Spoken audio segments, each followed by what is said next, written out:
Andrew McCart, iFLTV. It feels like an age since I've done a Zoom call with Mr. Joe Laws himself. The Come muscle on. back, the muscles from Brussels.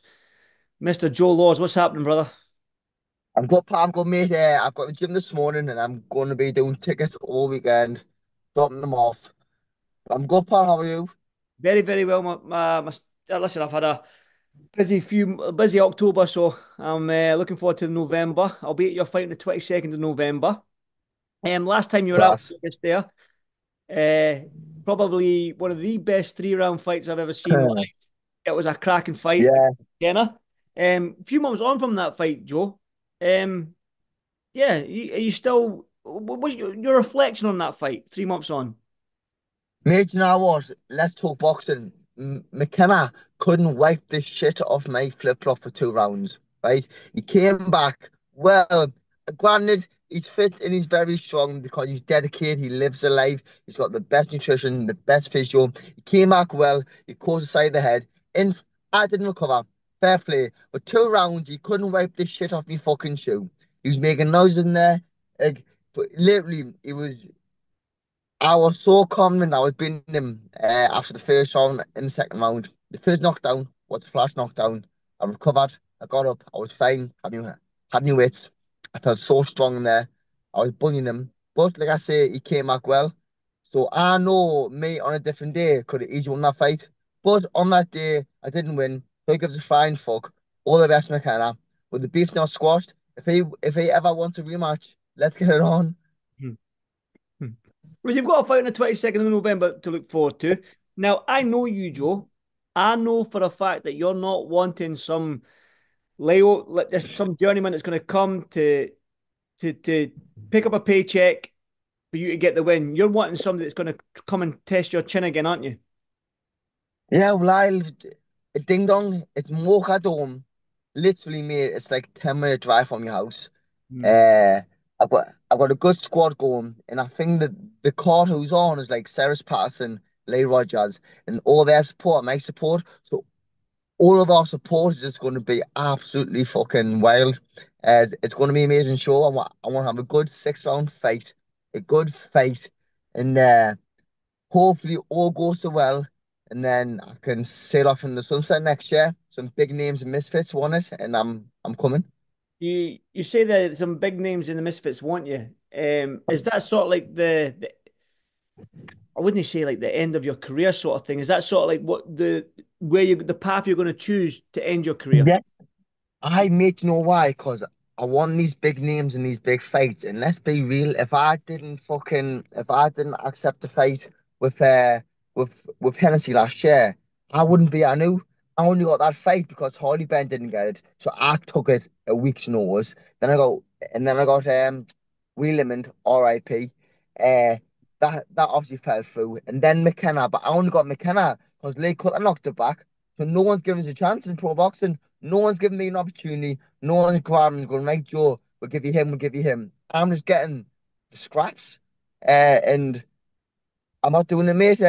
Where with Misfits, I've spoke to Mams. He's given us like a 3 fight little route already in the all main events against good kids as well. Obviously, if I win, I'm not going to go in there and fight bums.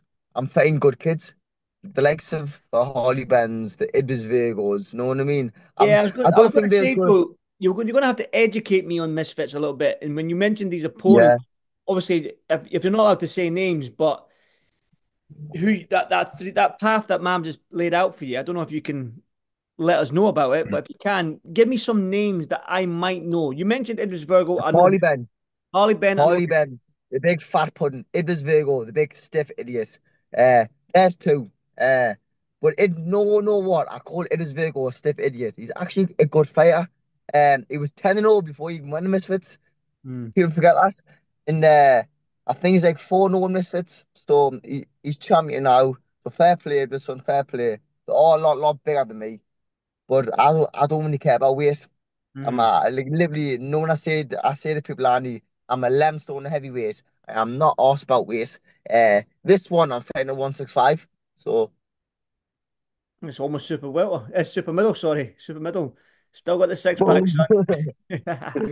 Yeah, so obviously get this fight out of the way end of this month, and then 2025, that's the start of the Misfits journey. Yes, mate. Unless I called out fucking.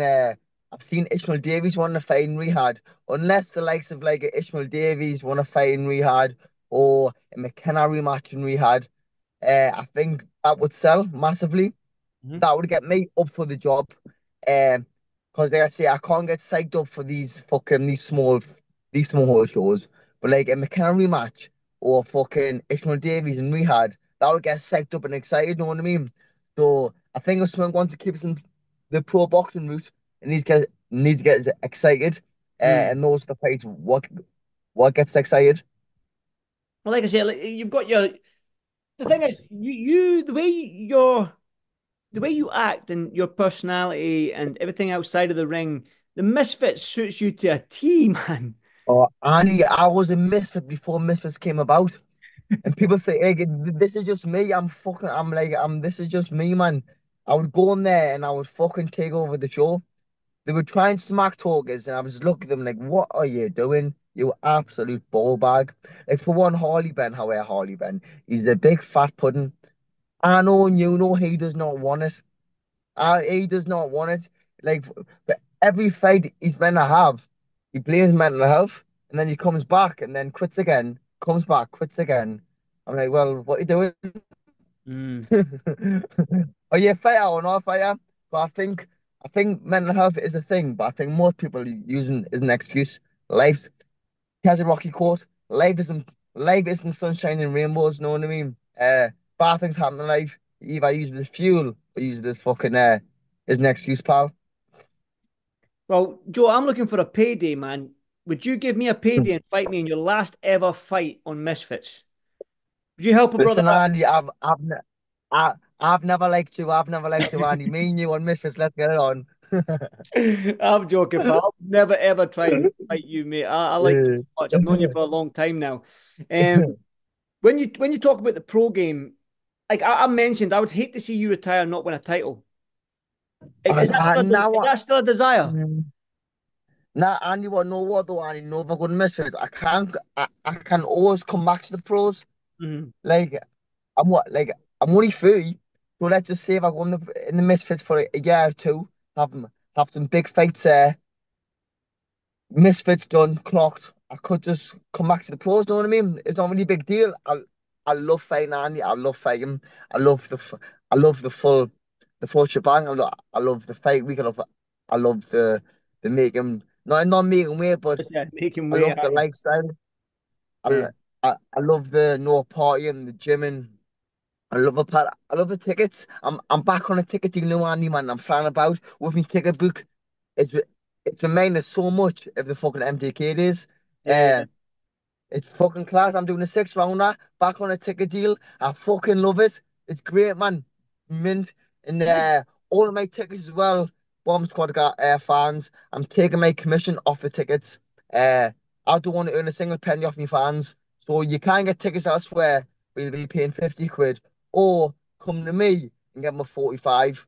Uh, so there we go, Team Bomber. Let's go. Let's go. Listen, Joe, is there anything else you would like to add before we hang this up? Because, like I say, I will be there for It's now what your I fight. this fight is for me brother as well. This isn't going to be a side interview. This is always going to be a me interview. But sadly, I lost my brother a couple of weeks back, Annie mate, and he was my biggest supporter, my biggest fan. When I say that, I don't just mean he was my biggest fan. I've seen him every day, mate. Fucking, he was the craziest kid to walk on two legs. And I told any promoter, if I fight, I want me dad and brother backstage. That's my only wish. And like I say, mate, I've lost him. But we've got dark humor. We always talk about it. Like when we just sitting down, and he went, "Listen, son, he went, all happened to me. Make sure the kids are sound and go after your fucking dreams. I've had a mint life." So, Jay, this one's for you. Uh, I love you, kid. Joe, my condolences to you, brother, man. My prayers are with you, son. And Cheers, like, on, mate. I'll see you in a couple of weeks, my brother, okay? Enjoy that Costa and I'll Cheers, speak to on, you let's soon. go. Let's Team go, Bomber, come son. on. Let's go. Get Cheers up. for that.